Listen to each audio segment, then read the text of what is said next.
사도신경으로 우리의 신앙을 고백하면서 고난주간 새벽기도의 둘째 날 시작합니다. 나는 전능하신 아버지 하나님 천지의 창조주를 믿습니다. 나는 그의 유일하신 아들 우리 주 예수 그리스도를 믿습니다. 그는 성령으로 잉태되어 동정녀 마리아에게서 나시고 본디오 빌라도에게 고난을 받아 십자가에 못 박혀 죽으시고 장사된 지 사흘 만에 죽은 자 가운데서 다시 살아나셨으며 하늘에 오르시어 전능하신 아버지 하나님 우편에 앉아 계시다가 거기로부터 살아있는 자와 죽은 자를 심판하러 오십니다. 나는 성령을 믿으며 거룩한 공교회와 성도의 교제와 죄를 용서받는 것과 몸의 부활과 영생을 믿습니다. 아멘. 찬송가 150장 함께 부릅니다. 150장.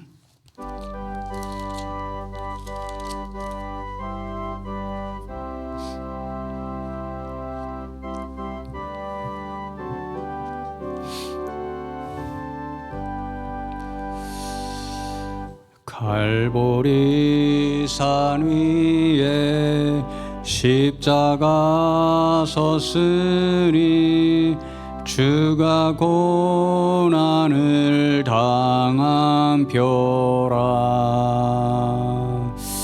험한 십자가를 내가 사랑함은 주가 보혈을 흘림이라. 최후 승리를 얻기까지 주의 십자가 사랑하리. 빛난 멸류관 받기까지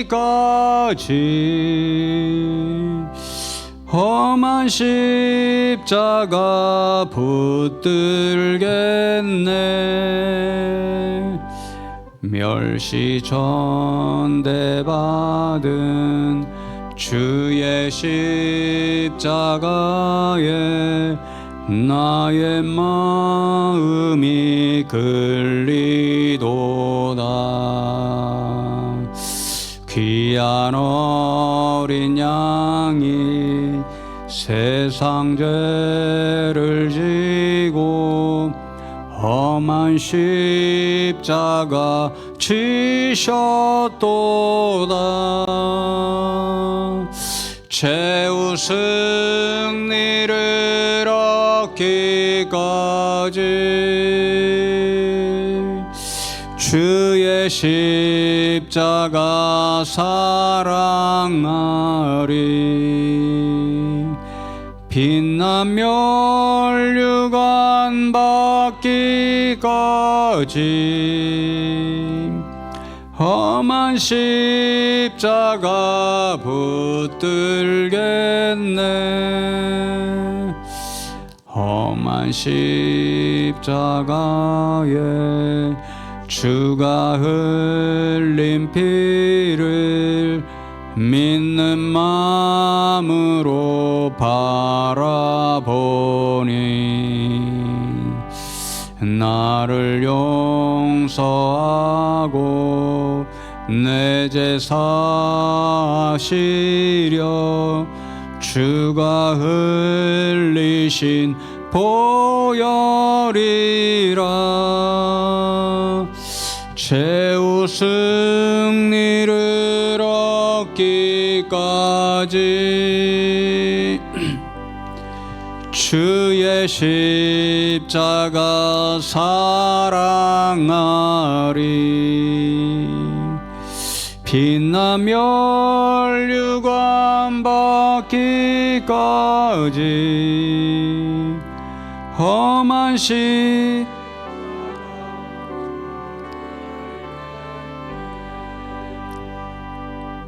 주님 예비하신 나의 본향집에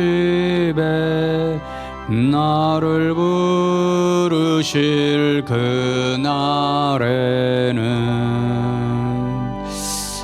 영광 중에 계신 우리 주와 함께 내가 죽도록 충성하리. 최후 승리를 얻기까지 주의 십자가 사랑하리. 빛나며 멸류관 받기까지 험한 십자가 붙들겠네.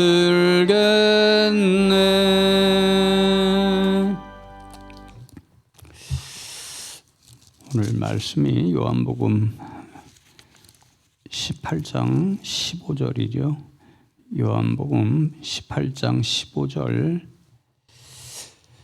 함께 읽겠습니다.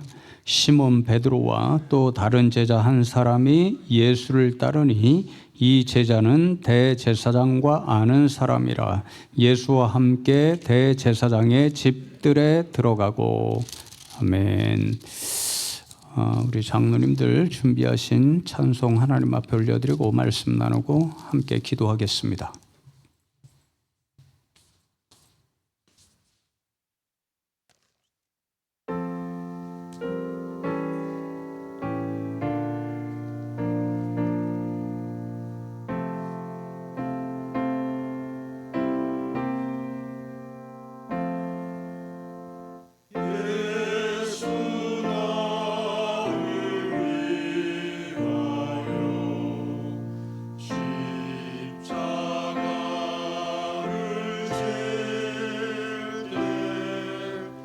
세상 죄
늘 우리 장로님들 찬양 들을 때마다 화음이 참 좋고 너무 듣기 은혜롭다 그런 생각을 합니다.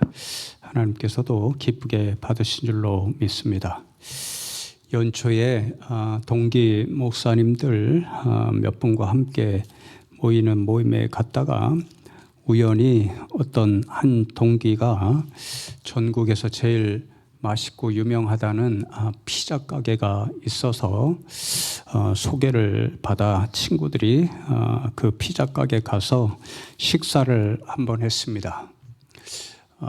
제가 개인적으로 피자를 좋아하는데 지금까지 먹어본 피자 가운데 세 손가락 안에 꼽을 정도로 맛있는 그런 피자 가게였습니다. 문전성시를 이룬다 그러죠. 그런 피자 가게였는데 관심이 있어서 이제 나중에 좀 인터넷을 찾아보니까 사장님이 아주 독실한 그런 기독교인이었습니다. 처음에는 젊어서는 개인적으로 세상을 좋아하고 또 술을 좋아해서 늘 거나하게 술 취하는 일을 좋아했는데 어느 날 경찰서 앞을 지나가다가 그 경찰서 문에 비춰진 자신의 술 취한 모습을 보고 내가 얼마나 비참한가.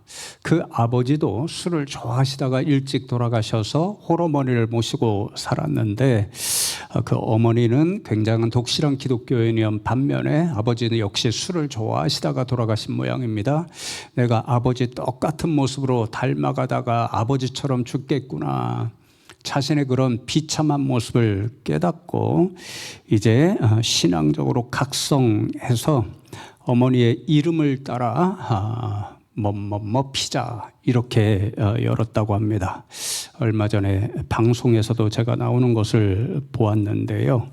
지금은 그렇게 이제 회개하고 또 하나님의 사람으로 피자 가게 기업을 열고 어느 교회 장로님이 되어서 남들 모르게 끊임없는 기부를 해와서 저절로 기부천사로 알려져 있다고 합니다.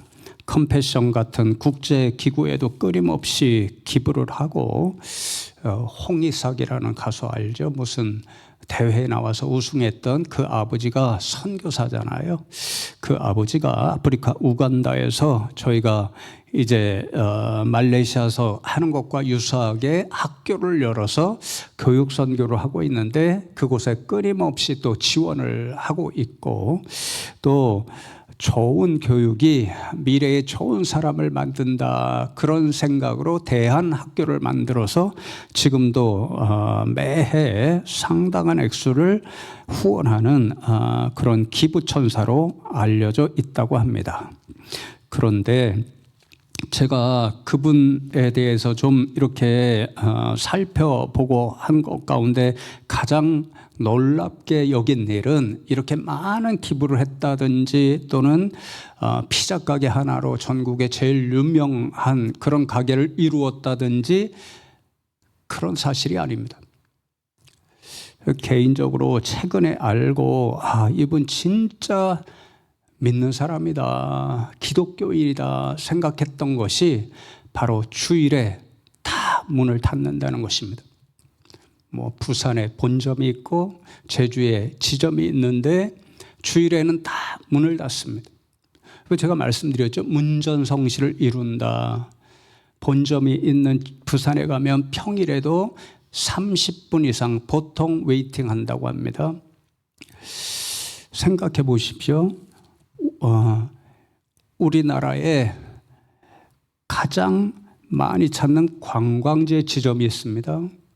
30분 이상 웨이팅하는, 더욱이 주일에는 사람이 제일 많죠.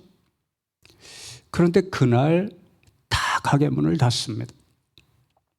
그날 문을 열고 장사를 한다면 우리가 머리로 계산을 하겠죠.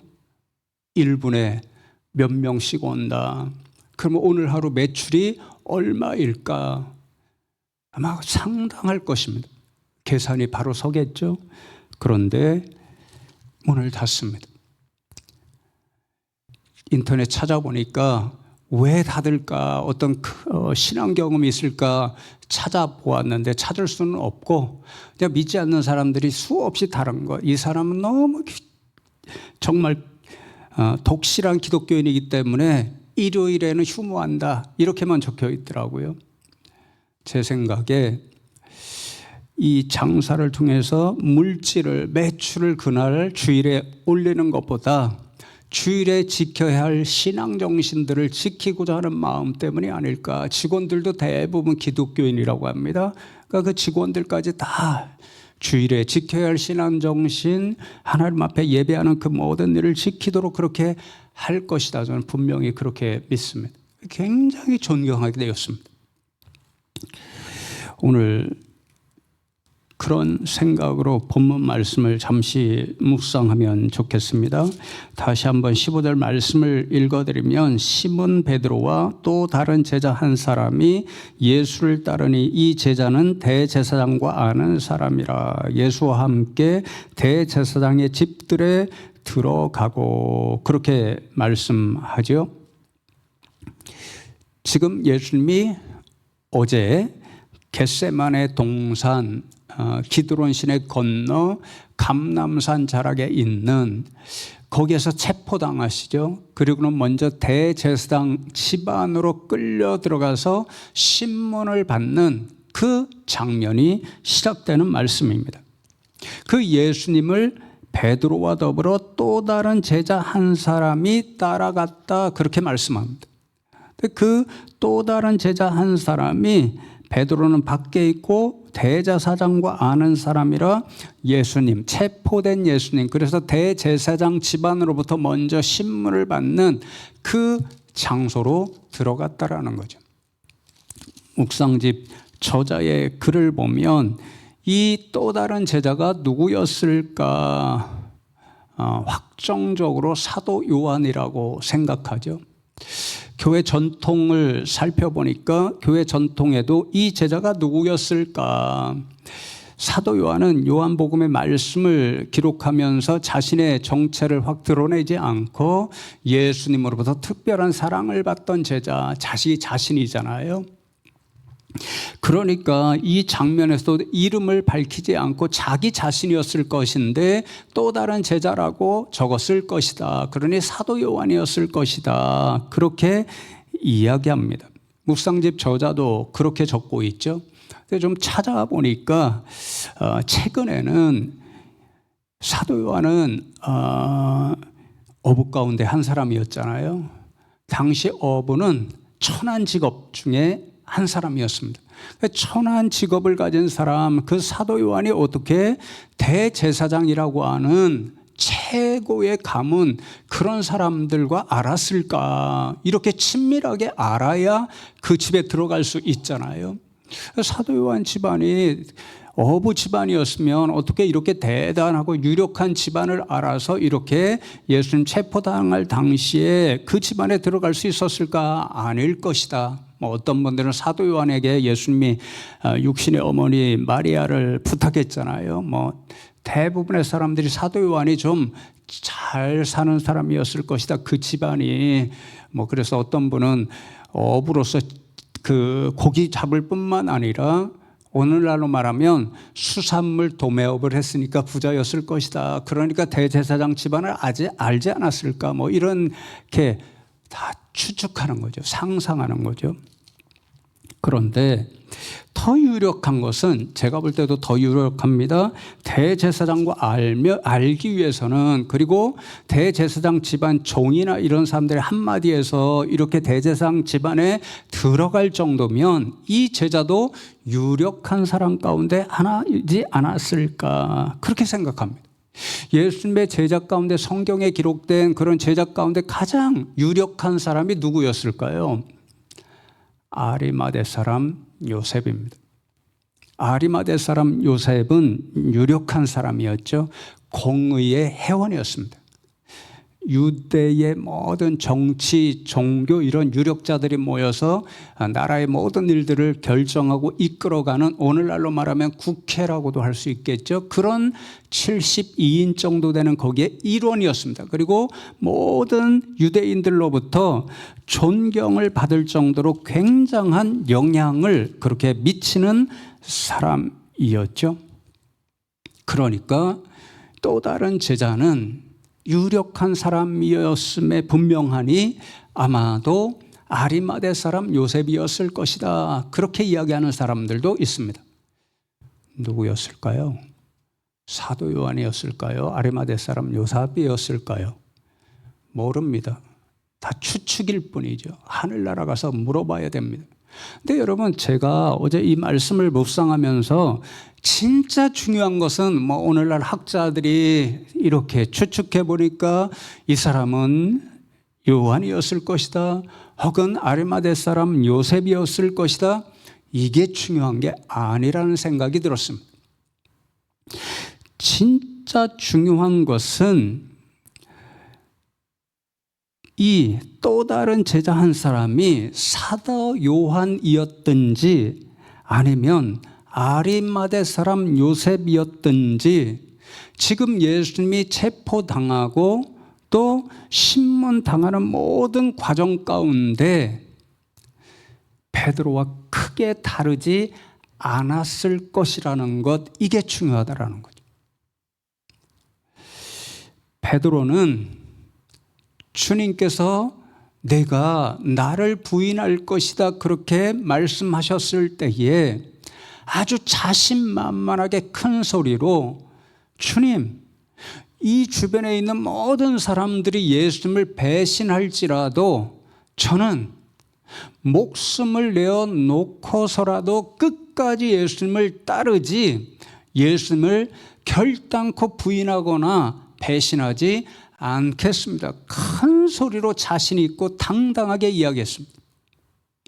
그런데 우리가 잘 아는 것처럼 이제 대제사장 집안의 작은 여종이 베드로에게 너 저 사람의 사람이지, 예수에게 속한 그런 당의 일원이지, 그렇게 이야기했을 때 3번이나 결코 아니다, 나는 저 사람을 모른다, 저 사람과 관계없다, 그렇게 부인했습니다. 왜 그랬죠? 결국 두려움 때문이겠죠.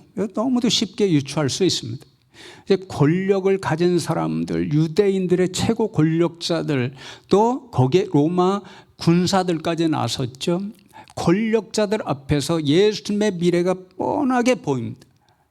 어떤 벌을 받게 될 것이라는 걸 알고 예수님의 일원, 예수님께 속한 사람이었다라고 이야기하면 자신도 붙잡혀서 예수님과 동일한 그런 벌을 받게 무서운 어떤 일들을 당할 것이다라고 하는 권력자 앞에서의 두려움, 그리고 그 권력자들에게서 받을 수도 있는 그러한 고통의 일들, 그 두려움 때문에 그렇게 자신만만하게 예수님 결단코 부인하지 않겠습니다 그렇게 말하던 베드로가 예수님을 3번이나 부인한 거죠. 그런데 이 장면에 또 다른 제자 한 사람, 그 사람이 사도 요한이든지 아니면 아리마대 사람 요셉이었든지 크게 다르지 않습니다.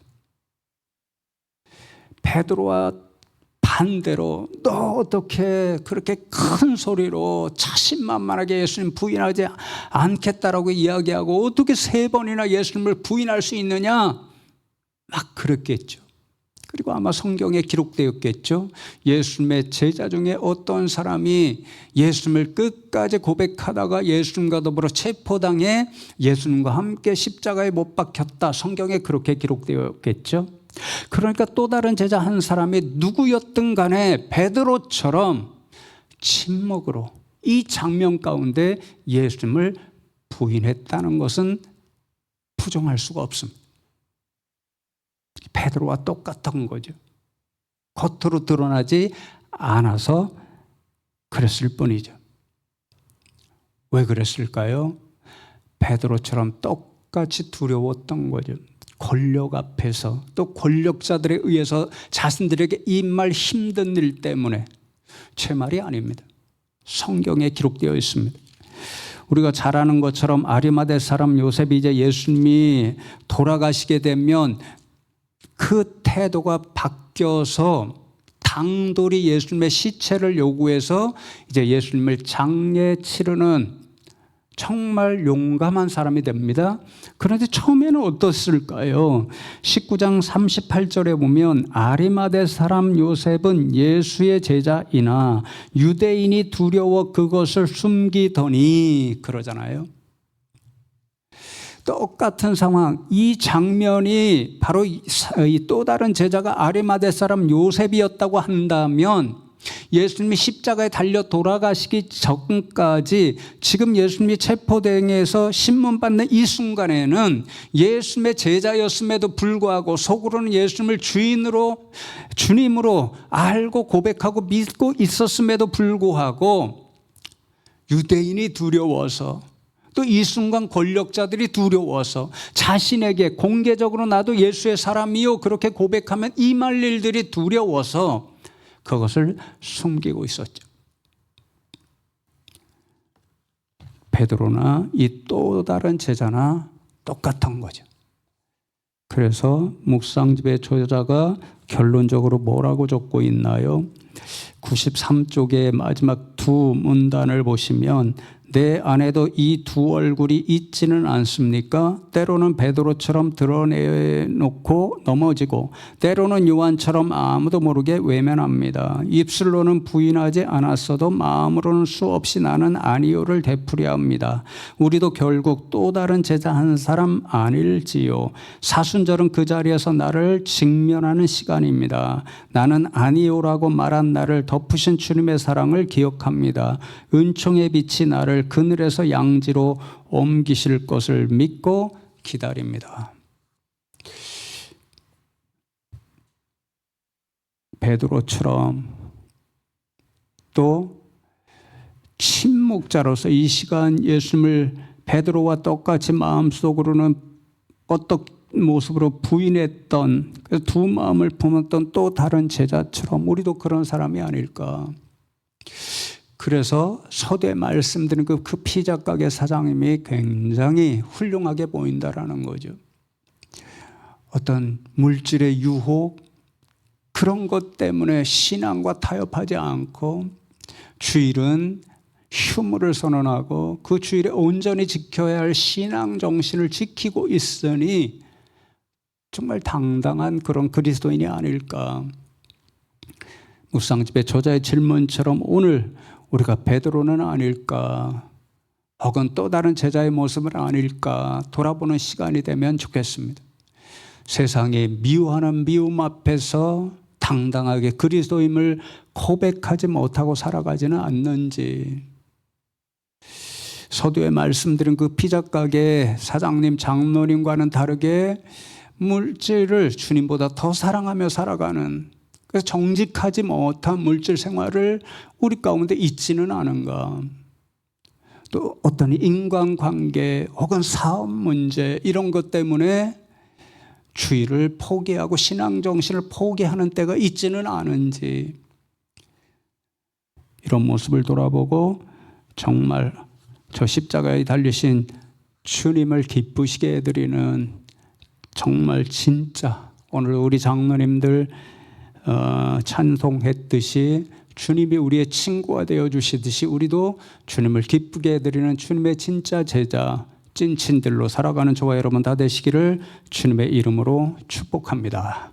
오늘 말씀 기억하면서 449장 1절과 5절 부르시고 몇 가지 기도 제목을 두고 함께 기도하겠습니다.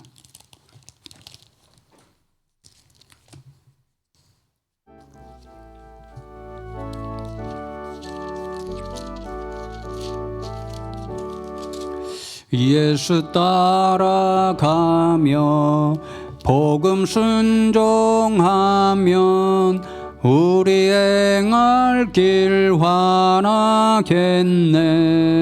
주를 의지하며 순종하는 자를 주가 늘 함께 하시리라. 의지하고 순종하는 길은 예수 안에 즐겁고 복된 길이로다. 주를 힘입어서 말씀 잘 배우고 주를 모시고 살아가세. 주를 의지하며 항상 순종하면 주가 사랑해 주시리라. 의지하고 순종하는 길은 예수 안에 즐겁고 복된 길이로다.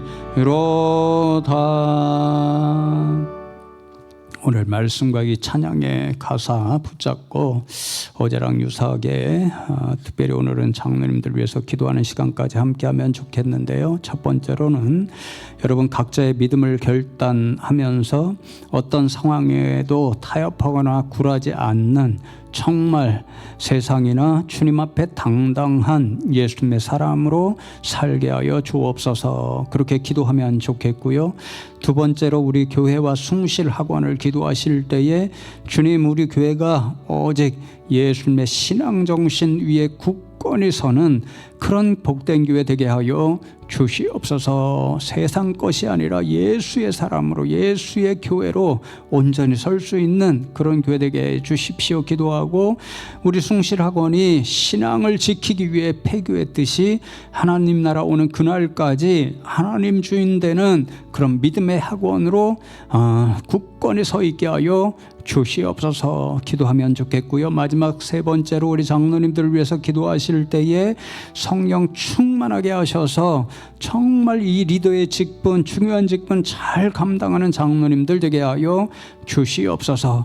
모든 신앙생활의 본이 되므로 모든 성도님들로부터 사랑받고 존경받는 장로님들 되게 하여 주시옵소서. 함께 이 기도의 제목들을 들고 하나님 앞에 기도하겠습니다. 하나님 감사합니다. 2026년도 이제 고난주간을 지나면서 저희들이 비록 육신은 피곤하지만 영적으로 깨어서 주님의 고난에 동참한다는 믿음으로 이렇게 새벽제단을 지키게 하시니 감사함을 드립니다. 하나님, 오늘 말씀을 통해서 우리가 정말 이 시대에 주님 앞에서 베드로처럼 혹은 또 다른 제자의 모습처럼 살아가고 있지는 않는지, 그래서 오늘 이 시대에 우리와 베드로와 같이 또 다른 제자와 같이 어떤 일들에 때로는 세상에 힘 있는 사람들 앞에서 혹은 세상에 우리를 유혹하는 물질과 좋은 것들 앞에서 혹은 인간관계와 우리의 사업관계 때문에 주님이 원하시는, 주님이 기뻐하시는 신앙정신을 내려놓고 타협하면서 살아가고 있지는 않은지 우리가 스스로 돌아보았습니다. 하나님, 우리의 모습 가운데 혹여라도 부족한 모습이 있고 연약한 모습이 있다고 한다면 주님께서 불쌍히 여겨시고 힘도 하시고 은혜도 하셔서 정말 어떤 상황에서도 어떤 세상의 유혹과 어떤 세상의 힘 있는 것 앞에서 또 우리 안에 있는 우리가 좋아하는 것 앞에서 신앙의 정신들을 포기하거나 타협하거나 내려놓는 그런 인생들 되지 않게 하여 주시옵소서. 끝까지 당대하게 또한 당당하게 예수님의 제자, 예수님의 친구들로 살아가는 저희들 되게 하여 주시옵소서. 우리 교회와 학원 하나님께서 정말로 사랑하시는 교회요 학원인 줄로 믿습니다. 하나님, 우리 교회와 학원이 이제 일제시대에 오로지 예수 그리스도의 신앙정신, 그것을 지켜내려고 폐교했던 그 믿음의 정신, 그 위에 역사를 함께하고 있습니다. 하나님, 이러한 정신을 우리가 기억하게 하시고 우리가 자랑스럽게 이것을 이야기할진데, 우리 교회와 성도님들이 먼저 이 오직 예수의 신앙 정신, 세상의 그 어떤 것 앞에서도 굴하지 않고 예수님을 향한 믿음으로 살아가고 굳건히 서는 우리 교회와 성도님들 되게 하여 주시옵소서. 우리 학원 역시 하나님께서 되어오신 하나님 주인 되는 학원이온데, 하나님의 임을 싫어하는 세상의 많은 위정자들이나 사람들이 이 학원을 통해서 신앙정신 교육을 포기하라, 이런 일들이 수없이 있을지라도 끝까지 그것에 굴하지 않고 하나님 세우신 그 정신대로 세상의 지식만 하나님 보내주신 아이들에게 전할 뿐 아니라 정말 그것보다도 더 소중한 그들의 영혼을 살려내는 하나님을 아는 지혜, 예수 그리스도의 복음도 전할 수 있는 그러한 학원 되게 하여 주시옵소서. 이사회 임원들로부터 우리 교사분들, 또한 우리 직원분들, 특별히 정신, 신앙 정신을 이끌어가는 교목실에 속해 있는 우리 목사님들, 그 정신을 늘 잊지 않게 하여 주시옵고, 하나님 나라 오시는 그날까지 그 사명을 충성되이 잘 감당할 수 있게 하여 주시옵소서. 우리 장로님들을 우리 교회 일꾼들로 하나님 세워주신 줄로 믿습니다. 하나님께서 우리 장로님들 한 분 한 분 가운데에 성령 충만함의 은혜를 허락하여 주셔서 하나님이 주신 이 두려운 직분을 충성되이 잘 감당하는 우리 장로님들 한 분 한 분이 되게 하여 주시옵소서. 하나님, 그렇습니다. 예수님은 제자들에게 모든 것을 가르쳐 주실 때에 먼저 스스로 모범을 보여 주심으로 제자들을 가르치셨습니다. 마지막 순간까지도 제자들의 발을 씻기심으로, 결단코 세상의 상식으로는 선생님이 제자를 발을 씻기는 것이 불가능함에도 불구하고, 사랑은 이렇게 하는 것이다, 섬기는 것은 이렇게 하는 것이다, 그렇게 본을 보여주시고 가르치시기 위해서 먼저 모범을 보여주시고, 나처럼 해라, 이같이 해라, 그렇게 하셨습니다. 우리 장로님들도 우리 모든 교인들 리더일 터인데, 무엇보다도 모든 신앙생활, 교회생활, 봉사생활, 물질생활에 이르기까지 모범 본이 됨으로 모든 성도님들로부터 존경받고 사랑받고, 모든 성도님들도 우리 장로님들처럼 따라가야지, 그런 마음을 품을 수 있는 우리 복된 장로님들, 또 우리 모든 성도님들 되게 하여 주시옵소서. 주께서 역사하시고 함께하여 주시옵소서. 감사드렸고 예수 그리스도의 이름으로 간절히 기도드리옵나이다. 아멘. 주님께서 가르쳐 주신 기도로 새벽 기도회를 마칩니다. 하늘에 계신 우리 아버지, 아버지의 이름을 거룩하게 하시며 아버지의 나라가 오게 하시며 아버지의 뜻이 하늘에서와 같이 땅에서도 이루어지게 하소서. 오늘 우리에게 일용할 양식을 주시고 우리가 우리에게 잘못한 사람을 용서하여 준 것 같이 우리 죄를 용서하여 주시고 우리를 시험에 빠지지 않게 하시고 악에서 구하소서. 나라와 권능과 영광이 영원히 아버지의 것입니다. 아멘.